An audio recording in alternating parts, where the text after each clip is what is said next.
Shalom Ibu Bapak Saudaraku yang kasih dalam Tuhan. Hari ini 11 Mei kembali saya dan Ibu Gembala mengajak Ibu Bapak Saudaraku bersama menyembah Tuhan.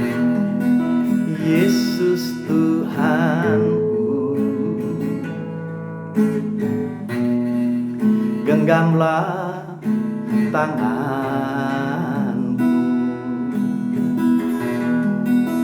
tuntun langkahku dalam menjalani hari-hariku,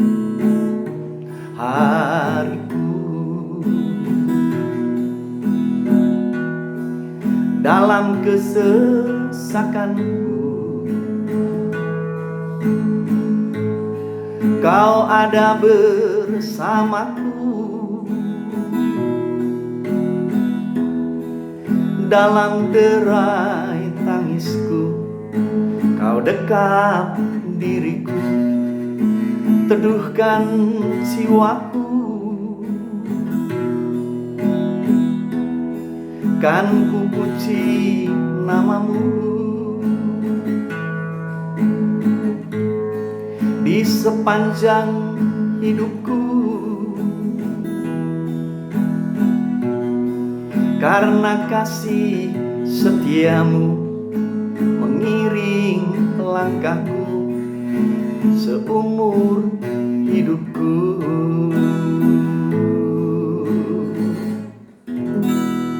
Kita berdoa.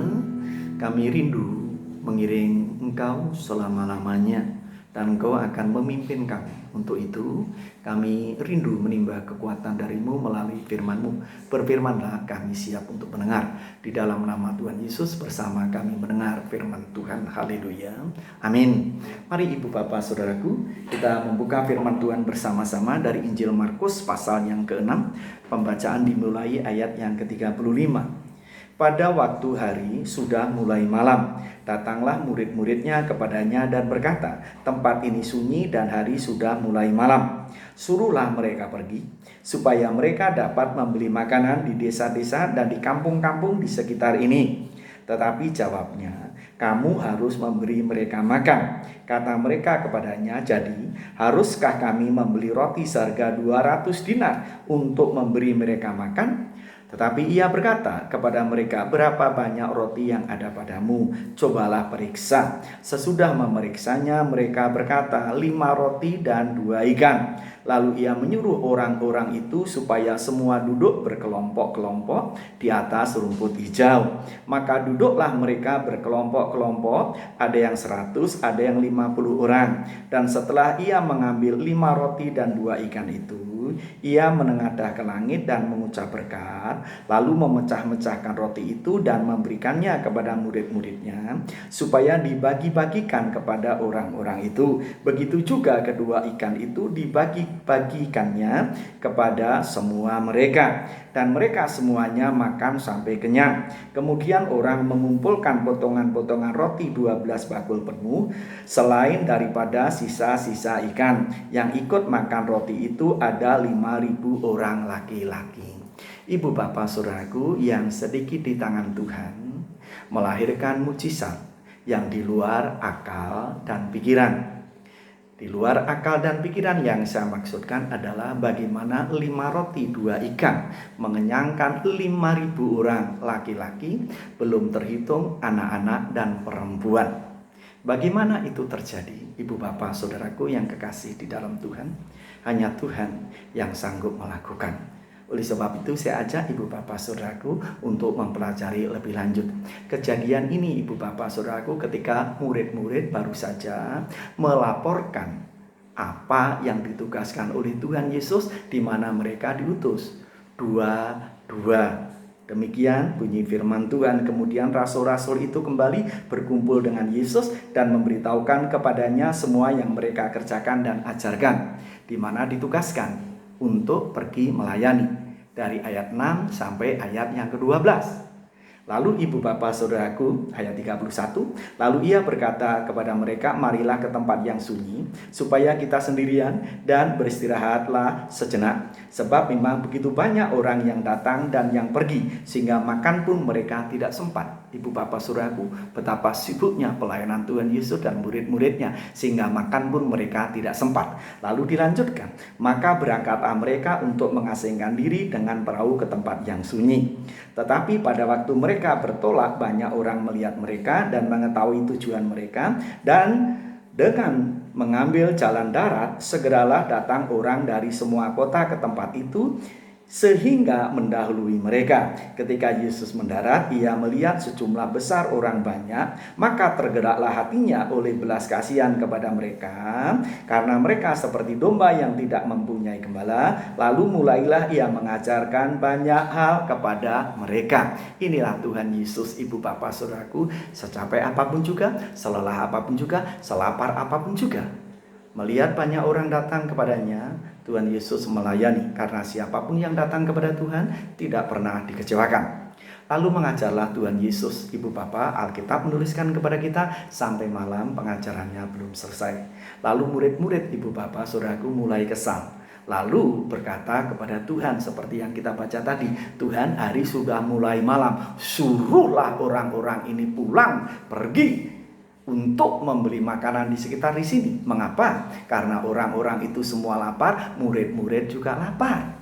Lalu ibu bapak saudaraku, Tuhan Yesus katakan, kamu bukan menyuruh mereka pulang membeli makanan, tetapi kamu, titik tolaknya di kata kamu, harus memberi makan.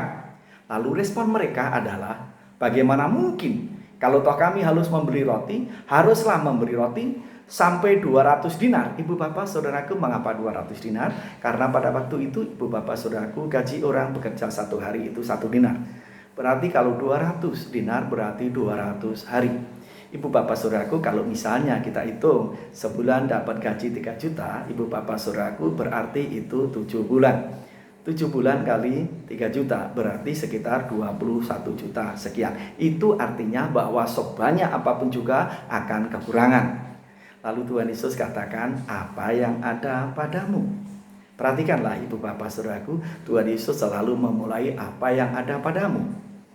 Lalu ketika mereka mengecek, yang ada pada mereka adalah 5 roti dan 2 ikan. Tuhan Yesus katakan, bawa kemari. Lalu setelah mereka membawa kepada Tuhan, firman Tuhan menuliskan, Tuhan menerima itu, yang sedikit itu di tangan Tuhan. Lalu Tuhan bersyukur, menengadah ke langit dan mengucap berkat. Setelah itu dipecah-pecahkan, lalu diberikan kepada murid-muridnya untuk membagikannya. Dan firman Tuhan menulis, mereka makan sampai kenyang. Setelah itu masih tersisa 12 keranjang roti jelai, belum terhitung ikan-ikannya. Ibu bapak saudaraku yang kekasih di dalam Tuhan, mari kita menjawab, bagaimana yang sedikit itu di tangan Tuhan bisa menciptakan mujizat sedemikian rupa? Ibu bapak saudaraku, saya pribadi tidak tahu, karena Alkitab kita, firman Tuhan tidak menjelaskan apakah ketika 5 roti itu dan 2 ikan dipecah-pecahkan langsung terjadi mujizat, atau ketika murid-murid membagikan maka terjadi mujizat sehingga roti dan ikan itu menjadi sedemikian banyak. Tidak dituliskan di sana. Tentu itu maksud Tuhan adalah supaya kita mempercayakan kepada Tuhan, dan Tuhan tahu apa yang harus diperbuat ketika kita mempercayakan kepadanya sepenuhnya. Oleh sebab itu pelajaran yang kita ambil ibu bapak saudaraku, yang pertama, saya tahu bahwa saat-saat seperti ini kita sedang mengenapi Yesaya pasal 30 ayat 20 itu, di mana Tuhan memberi roti sedikit. Karena memang saat-saat ini saat yang sulit, kita tidak bisa bekerja keluar lalu mencari nafkah seperti biasa ibu bapak saudaraku, sehingga yang tersedia sembako kita sedikit. Tetapi ibu bapak, yang sedikit itu tolong pertama disyukuri, karena kita sudah memiliki yang sedikit. Lalu yang kedua, ibu bapak saudaraku, ketika kita mau masak nasi misalnya, bawa dulu kepada Tuhan, serahkan kepada Tuhan, mohon Tuhan memberkati. Baik itu sayur dan lain sebagainya, sebelum diolah, serahkan dulu ke tangan Tuhan. Lalu yang ketiga, ibu bapak saudaraku, bersatu, bersyukur, berserah, lalu bersatu. Seperti murid-murid ketika diperintahkan oleh Tuhan untuk membagikan, mereka bersatu untuk membagikan, lalu terjadilah mujizat itu. Ibu bapak saudaraku, mohon dimengerti, sedikit sembako di rumah, sedikit uang di rumah, sedikit apapun juga yang ada di rumah, percayakan itu kepada Tuhan. Tuhan sanggup memberkati sedemikian rupa. Selama ibu bapa saya dan saudara tetap hidup dalam rasa syukur kepada Tuhan, lalu berserah kepada Tuhan, lalu yang ketiga tetap menjaga kekompakan di dalam rumah itu. Yang saya maksudkan kompak adalah ketika dalam kondisi seperti ini, biasanya kita makan lauknya banteng. Apabila hari ini misalnya dengan ikan asin, kompak bersyukur, jangan ada yang bersungut-sungut. Lalu ibu bapak saudaraku yang kekasih di dalam Tuhan, kompak hal yang lain juga, berdoa bersama, jangan salah. Serahkan semua kepada Tuhan dan mohon petunjuk Tuhan. Bila mana perlu katakan kepada Tuhan, Tuhan yang sedikit ini kami rela untuk kami bagi. Karena kami rindu diberkati lalu menjadi saluran berkat. Lihat bagaimana Tuhan bekerja. 5 roti 2 ikan mengenyangkan sekian ribu orang. Sedikit yang ada ibu bapak saudaraku, serahkan kepada Tuhan, maka mujizat Tuhan terjadi sedemikian luar biasa. Saya yakin ibu bapak tetap dipelihara oleh Tuhan. Oleh sebab itu sekali lagi saya ulang, mari yang sedikit itu kita syukuri, kita serahkan kepada Tuhan, lalu kita seluruh keluarga kompak di dalam Tuhan. Tuhan Yesus memberkati. Mari kita berdoa. Bapa pencipta langit dan bumi, yang kami sembah, kami puji di dalam nama Tuhan Yesus. Kami bersyukur karena masih ada yang sedikit itu Tuhan percayakan kepada kami, baik itu beras atau sembako ataupun masih ada uang. Kami mohonkan Engkau berkenan terlebih dahulu memberkati, sehingga kami menjalaninya dengan penuh syukur, berserah kepada Tuhan, dan kami terus menjaga kekompakan dalam keluarga kami. Tidak ada satupun yang bersungut-sungut, tidak ada satupun juga yang ngomel. Yang tersedia di atas meja untuk kami makan dengan penuh syukur, dan kami menjalaninya bersama dengan Tuhan.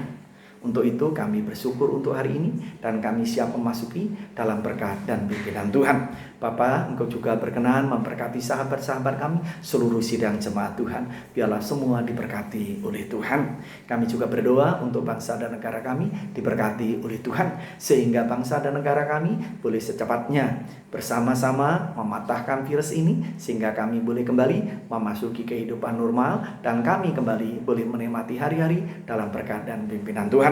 Terpujilah buat nama-Mu Bapa. Sahabat-sahabat kami yang sekiranya ada yang sakit, biarlah Tuhan jamah dan sembuhkan.